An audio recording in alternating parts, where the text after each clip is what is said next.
ഇന്ന് നമ്മൾ ഉണ്ടാക്കാൻ പോകുന്നത് വടുകാപ്പുളി അച്ചാറാണ്. ഇഞ്ചി, വെളുത്തുള്ളി, പച്ചമുളക്, വടുകാപ്പുളി ഇവയെല്ലാം ചെറുതായി അരിയുക. കായവും കറിവേപ്പിലയും എണ്ണയിലിട്ട് വറക്കുക. ജീരകം, ഉലുവ, കടുക്, പട്ട, 2 ഗ്രാമ്പു, 1 ഏലക്കായ ഇവയെല്ലാം വറുത്ത് പൊടിക്കുക. ഒരു ചെറിയ കഷ്ണം ശർക്കരയും പൊടിച്ചെടുക്കുക. ചൂടായ ചട്ടിയിലേക്ക് കുറച്ച് എണ്ണ ഒഴിക്കുക.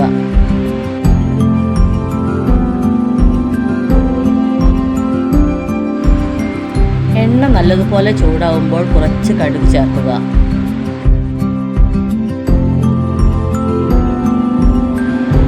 കടുക് പൊട്ടി വരുമ്പോൾ വെളുത്തുള്ളി, പച്ചമുളക്, ഇഞ്ചി എന്നിവ ചേർത്ത് വഴറ്റുക.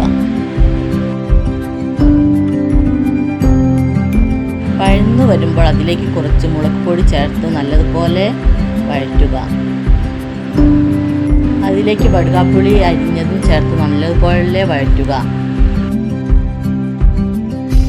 ഇത് നന്നായി യോജിപ്പിച്ച ശേഷം ഉപ്പും ശർക്കരയും നേരത്തെ പൊടിച്ച് വെച്ച മസാലകളും ചേർക്കുക.